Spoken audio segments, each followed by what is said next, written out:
Bien, merci beaucoup pour ce bel exercice de droit et littérature. À partir d'une thématique qui est l'honneur et la loi, on est passé par multitude de beaux thèmes, la constitution violente de l'État, l'impartialité, la difficulté de l'émancipation de la justice du corps royal, l'importance du temps pour la justice, qui est, à mon avis, fondamentale, et on tend souvent, malheureusement, à l'oublier, les débuts de doute du magistrat, aussi quelque chose de très fort. Est-ce que la raison d'État peut être une excuse absolutoire? Et enfin, en conclusion, cette belle conclusion sur le lien entre droit et littérature et sa pertinence pour l'actualité. Donc, voilà, quelque chose de très riche. On a beaucoup de plaisir à lire la contribution écrite. Alors, je vais faire quelque chose que j'aurais dû faire beaucoup plus tôt, c'est-à-dire adapter les noms.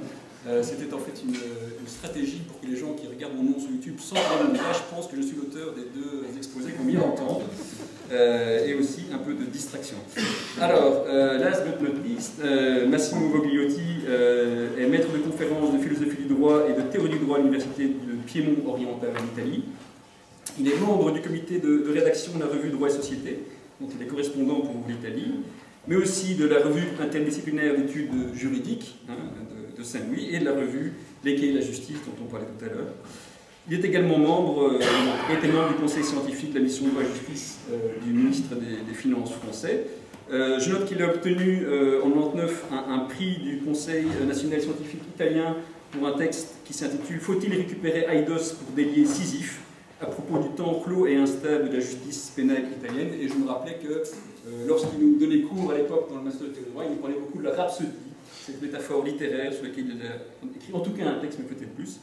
Les recherches actuelles de Massimo Vogliotti portent sur la question de quelle formation pour quel juriste, un thème qui a retenu l'attention de notre séminaire ici à Saint-Louis, mais aussi sur l'herméneutique et le droit pénal. Et il nous expose actuellement une petite contribution sur la science juridique entre grand style et nihilisme. Merci.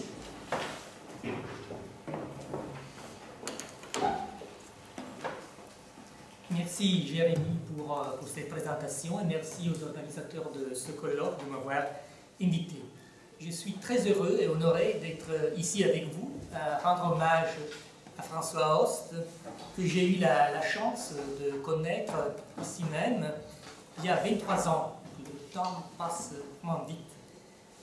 Et de la première leçon de François, que j'ai écoutée en 1995, je suis en Belgique, donc je suis le critère Belgique de numéro. Et donc, lorsque j'ai écouté en 1995, dans le cadre du master organisé par l'Académie européenne de théorie du droit, sa première leçon, je suis tombé amoureux de sa façon passionnante et profonde de penser le droit.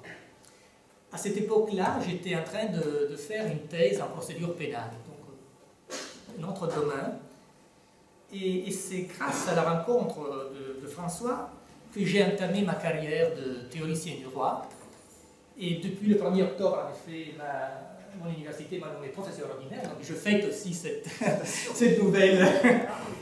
nouveau statut, donc je suis content de le fêter ici. C'est la première fois que je prends la parole après ma nomination.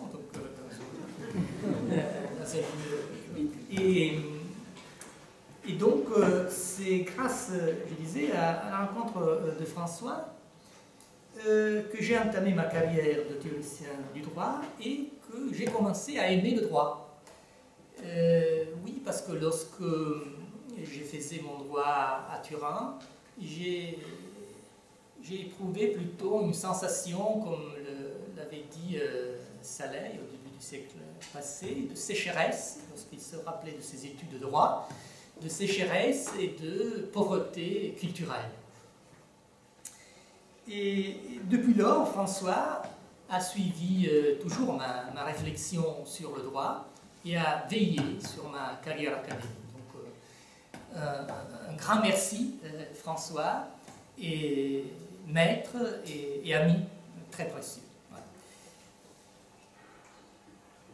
Voilà, maintenant je viens à mon exposé tiré de ma contribution dont le titre s'inspire d'un ouvrage de Claudio Magris intitulé La Note de Clarisse, grand style et nihilisme dans la littérature moderne. Il est un exemple de l'approche droit comme littérature, qui, comme le dit François dans l'introduction à son ouvrage « Raconter la loi », je cite d'abord le discours juridique avec les méthodes de l'analyse littéraire.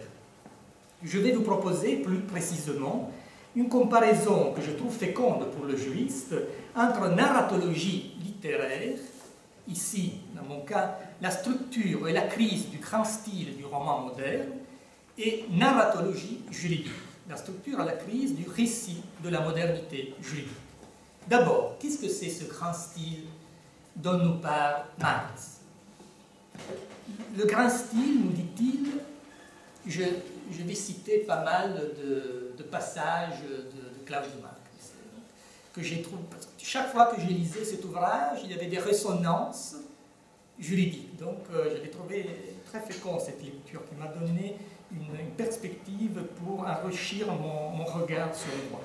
Donc, le grand style, nous dit Magri, c'est la capacité de la littérature de réduire le monde à l'essentiel et de dominer la prolifération du multiple, la laconique unité de sens. Le roman classique est la représentation d'une réalité dans les détails innombrables et changeants de laquelle palpitait et circulait la loi du tout. Toutefois, poursuit Magri, en réduisant et comprimant les dissonances, je cite toujours Magri, les dissonances de la vie en une harmonie unitaire, le grand style est aussi violence. C'est la violence métaphysique d'une pensée qui impose aux choses la camisole de force de l'identité et fait d'elles les symboles de l'universel qui violent leur singularité et leur autonomie. La fin du grand style apparaît donc aussi comme libératrice, car comme l'écrit Nietzsche dans le cas Wagner, la désagrégation de la volonté détache les détails de toute hiérarchie qui prétend les unifier. L'anarchie des atomes restitue la liberté de l'individu, la vibration et l'exubérance de la vie. Le grand style dont parle Magri, c'est également celui de la narration juridique du XIXe siècle. Une narration unitaire, cohérente, qui semblait complète et promettait de garantir sécurité, liberté et égalité. Tutto era allora così semplice, tout était alors si simple, noté en 1953 le philosophe du droit italien Giuseppe Capograssi, en songeant aux dernières années de la Belle Époque. Simplicissimo, très simple, le sujet politique-État, simplicissima la myriade de sujets physiques, réduits désormais dans leur individualité atomistique, après que la grande révolution avait anéanti, c'est vraiment le verbe utilisé par Éloi Le Chapelier, toute incrustation communautaire ou de toute manière associative. Simplicissimo, le droit réduit à la loi du sujet politique, c'est-à-dire à la loi, assez simple pour pouvoir la contenir dans un petit livre appelé Code. Une narration toutefois, celle de la modernité accomplie, qui c'est encore Magri qui parle, en réduisant dans son unité les masques protéiformes du multiple qui représentent le tissu authentique de la vie, perd de vue les spécificités uniques de nombreuses situations particulières. Les faits efface les différences substantielles, réduit au silence les voix dissonantes, élève, depuis le justnaturalisme de Grotius, un mur entre les faits et le droit, entre la forme et la substance, réduisant la liberté au maintien du statu quo, évidant de sens la promesse moderne d'égalité, qui, restant purement formelle, sert au seul propriétaire. Le grand style, nous dit Magri, se désagrège lorsque deux postulats fondamentaux viennent à manquer, l'idée de sujet et l'idée de substance, idée démolie par la culture autrichienne entre la fin du siècle et les années 20 ou 30 du siècle dernier. Le grand style, observe Magri, présuppose un sujet qui possède une substance compacte. Il présuppose les plus hautes capacités créatrices et organisatrices d'un sujet capable de se poser en ordonnateur du réel et de se l'approprier en le réduisant au statut d'objet et en le dominant. Du point de vue narratologique, ce sujet compact, ordonnateur, créateur et dominateur du réel, bref, ce sujet législateur, est incarné par la figure du narrateur omniscient, un narrateur qui sait tout, du sujet abordé, les pensées les plus profondes des personnages et les événements présents, passés et futurs. Le narrateur omniscient est par définition un narrateur crédible, source de vérité. Ce qu'il affirme n'est jamais contredit ou démenti par d'autres éléments du texte. Dans la narration juridique du XIXe siècle, la figure idéale du législateur rationnel et omnipotent, à laquelle François Host et Michel van de Kerkhove ont consacré des pages importantes, joue le même rôle démiurgique que le narrateur omniscient des grands romans de Balzac et de Manzoni. Le législateur narrateur omniscient et omnipotent connaît le déroulement du récit, prévoit les actions de ses personnages, dont il établit souverainement le rôle, le juge bouche de la loi, le docteur exégète, l'administration exécuteur de la loi, exécutrice de la loi, assure que le sens de la narration juridique soit conforme à un système unitaire de valeurs et que le texte soit exempt d'antinomie, de lacunes et de redondance. Il est garant de la prévisibilité, de la rationalité, de la cohérence de l'histoire. Ce qu'il affirme n'est jamais contredit par ses personnages, parce qu'aucun espace n'est prévu pour des points de vue différents du sien. À partir de la fin du XIXe siècle, la littérature influencée par la crise du sujet, déclenchée notamment par la psychanalyse, commence à abandonner la figure du narrateur omniscient. Avec Italo Svevo, un auteur fortement influencé par la psychanalyse de Freud, le sujet d'Imagris découvre ne pas être le centre unitaire qui synthétise et hiérarchise les contradictions, mais le lieu chaotique et décousu dans lequel les contradictions se rencontrent, se chevauchent et s'agitent sans jamais se résoudre. Il n'y a plus de sujet unitaire unique qui puisse, en regardant d'un haut, embrasser, sélectionner et unifier le multiple. Le moi se fragmente et, comme le dit Musée, n'est plus ce qu'il était jusqu'ici, un souverain qui promulgue des édits. Auparavant, en plein climat positiviste, la figure du narrateur omniscient avait déjà été abandonnée par la narration vériste, en France, le naturalisme de Zola. Poussé par la volonté de représenter objectivement la réalité, sans médiation érudite et littéraire, les romanciers véristes bouleversent la hiérarchie narrative traditionnelle. Alors que dans les grands romans du XIXe siècle, la narration est construite à partir d'un point de vue situé en haut, dans les romans véristes, la narration jaillit d'en bas. Dans les Malavoglia, nous sommes en 1881, Verga, son auteur, choisit de ne pas présenter les faits de son point de vue d'intellectuel bourgeois, mais au contraire de déléguer la fonction narrative à un narrateur anonyme, issu du peuple, qui appartient au même niveau social et culturel que les personnages. Ce narrateur, loin de fournir un point de vue strictement unitaire sur le récit, à la manière du narrateur omniscient, du roman traditionnel, dès les premières pages, laisse émerger et s'installer le point de vue des personnages individuels et concrets, qui, dans leur pluralité multiforme, gèrent quantitativement la plus grande partie du récit. Quelques années plus tard, mu par une exigence analogue de réalisme, le juge américain Holmes renverse lui aussi la hiérarchie traditionnelle de la narration juridique en la focalisant sur la multiplicité des points de vue des juges, présentés comme les narrateurs authentiques du droit. Radicalisant la perspective narrative de Holmes au cours des années 30, les auteurs réalistes invitent les juristes américains à s'affranchir du voile trompeur de la forme, des concepts et de la logique mathématique pour regarder le droit pour ce qu'il est réellement. Le real law, soutient-il, ne doit pas être recherché dans les exposés de papier du législateur, mais dans l'enchevêtrement des milliers de petites et grandes histoires relatées oralement au cours des procès et rassemblées dans les arrêts des juges. À l'image de la poétique vériste de Verga, dans laquelle le narrateur adopte un point de vue externe et se limite à enregistrer objectivement discours et comportements des personnages, dans la théorie réaliste du droit, les juristes sociologues doivent se défaire des superstructures métaphysiques de la science juridique traditionnelle, normativiste et conceptualiste, pour concentrer son analyse sur les comportements des différents acteurs juridiques et sur les discours des juges contenus dans le jugement. Venons maintenant, un peu plus rapidement, à l'autre source de la crise du grand style, la démolition de la notion de substance au profit de l'idée de relation.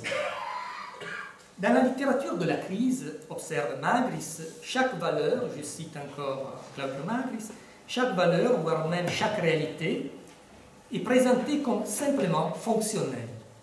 Elle est considérée comme une variable déterminée uniquement par le contexte et rendue aléatoire par les transformations perpétuelles du contexte. L'homme sans qualité, dit Musil, est fait de qualité sans l'homme. Ces propriétés ne peuvent plus être référées à une substance qui leur donnerait sens et unité, mais sont un amalgame dépourvu de sens. Le passage sur le plan philosophique de l'idée de substance à l'idée de relation est le résultat d'un enchevêtrement disparate de contributions qui a été résumé par le philosophe du langage italien Carlo Penco avec la formule tournant contextuel.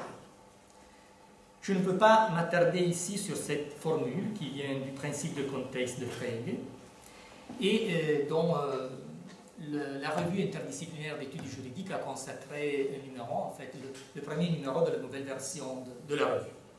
Et moi-même, j'avais fait une contribution pour ce numéro de la revue Droit en contexte. Dans le domaine juridique également, les premiers signes de valorisation du contexte surgissent entre la fin du XIXe siècle et les années 20 et 30 du XXe, après la longue parenthèse moderne au cours de laquelle le droit avait été congelé dans des textes contraignants, parfaitement hermétiques aux dynamiques applicatives. La littérature juridique de la crise dénonçait des deux côtés de l'Atlantique la mechanica jurisprudence et, d'après le mot de Génie, le fétichisme de la loi écrite et codifiée, encourageant les juristes à rejeter le dogme selon lequel toute solution juridique devrait être puisée dans la loi écrite. Encourage encore les juristes à regarder, comme le disait Saleil, à aller au-delà des textes normatifs, vers la nature des choses, le droit libre, le droit vivant, la law in action, le real law, une foison de notions qui, dans leurs différences, ont en commun la même intention de remettre le droit dans le contexte de la société, de ses valeurs, de ses intérêts, de ses besoins. Cette secousse contextualiste produit un véritable effet libérateur. Après la sécheresse de la méthode de l'exégèse et contre le conceptualisme du pandectisme dominant, une partie de la science juridique se libère du carcan du grand style. Toutefois, dans la brèche que les références au contexte ouvrent dans la muraille du texte législatif, s'engouffrent rapidement les germes des dérives sceptiques et décisionnistes qui habitueront à la fin du siècle passé à la formulation de la thèse du nihilisme.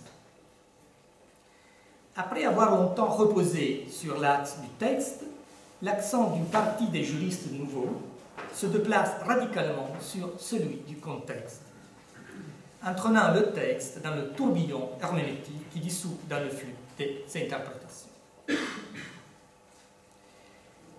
À la naïveté sémantique d'Alice, convaincue que les mots possèdent leur propre signification, s'oppose le scepticisme méprisant d'Humpty Dumpty, qui, après le tournant contextuel, lance des défis formidables et incontournables à la pensée juridique. Lorsque moi, j'emploie un mot, dit Humpty Dumpty, il signifie exactement ce qu'il me plaît qu'il signifie, ni plus ni moins. Il y a l'objection d'Alice qui demande si vous avez le pouvoir de faire que les mots signifient autre chose que ce qu'ils veulent dire. Le nihiliste Humpty Dumpty répond la question est de savoir qui sera le maître. Un point, c'est tout. Après avoir frappé aux portes de la littérature et de la philosophie, le plus inquiétant de tous les hommes, Nietzsche l'appelait comme ça le nihilisme, a fini par frapper aussi à la porte des juristes. L'année dernière, le lecteur francophone a peut-être découvert dans la liste des publications de la Maison d'Alloz un ouvrage de Nathalie Noir, qui est un grand civiliste, théoricien du roi, un baron universitaire âgé, donc je ne sais pas si vous le connaissez en Belgique ou en France, mais c'est un juriste important.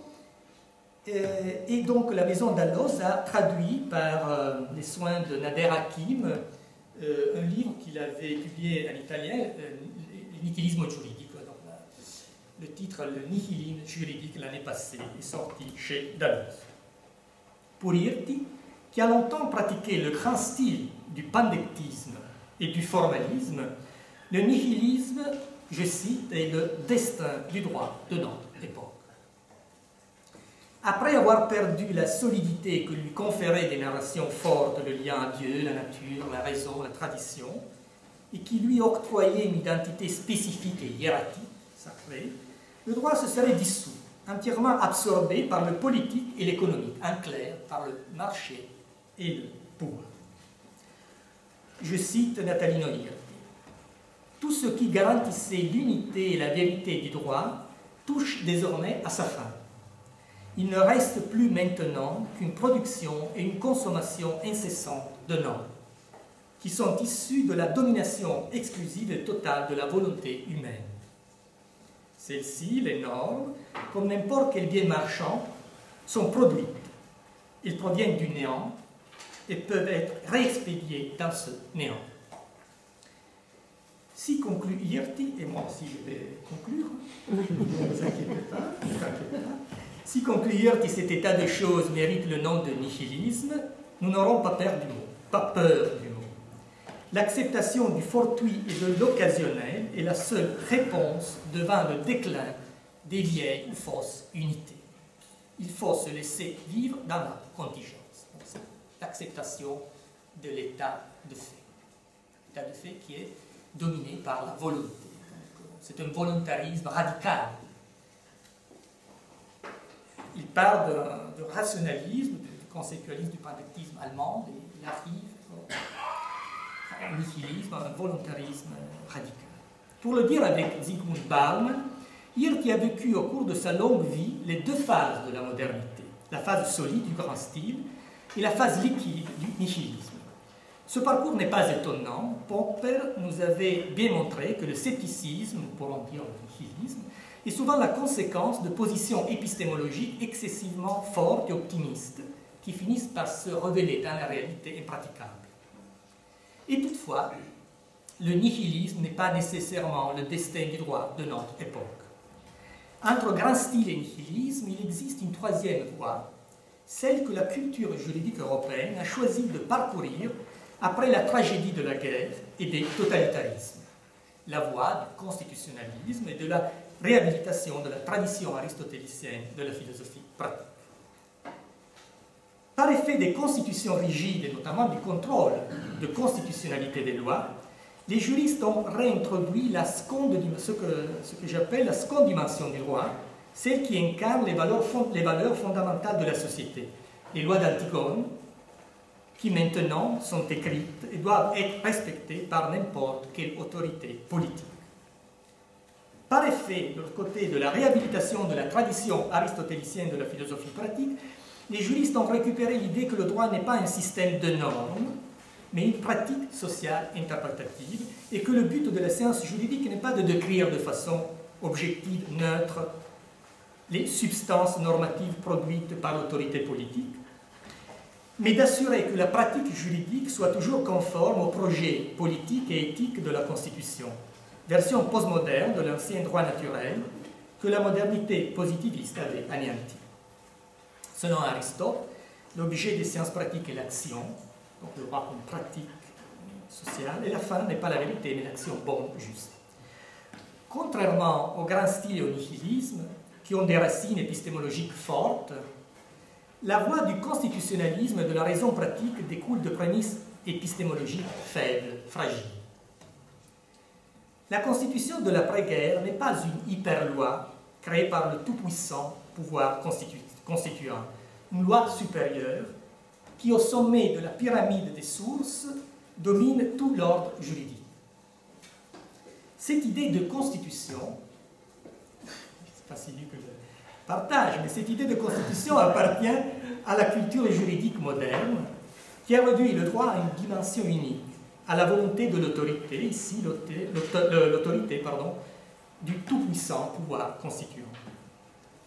La constitution de l'État constitutionnel de droit est plutôt une norme fondamentale, une Grundnorm, comme les Allemands disent, qui vient d'en bas des forces politiques, sociales, idéales de la société.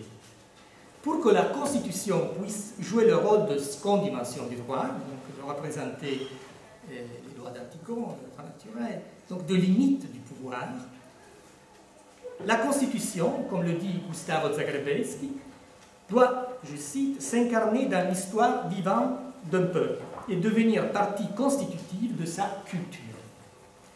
Les ressources des démocraties constitutionnelles d'aujourd'hui, je vais vraiment terminer, ne viennent pas de la force, les ressources ne viennent pas de la force, de l'autorité d'organes qui ont le monopole de la force légitime, mais de l'adhésion spontanée répandue dans toute la société au projet éthico-politique de la Constitution et à son système délicat de checks and balances.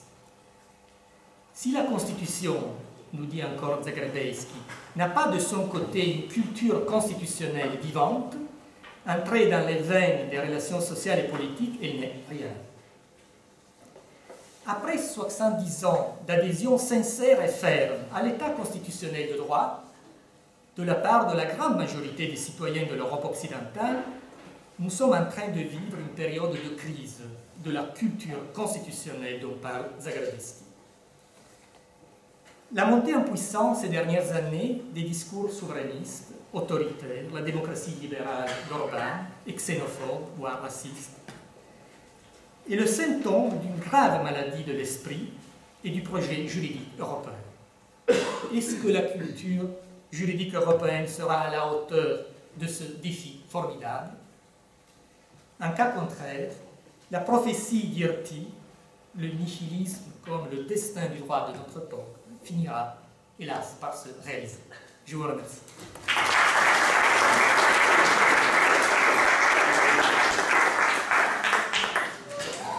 Bien, merci. Merci beaucoup pour cette démonstration assez éclairante sur ce parallélisme effectué entre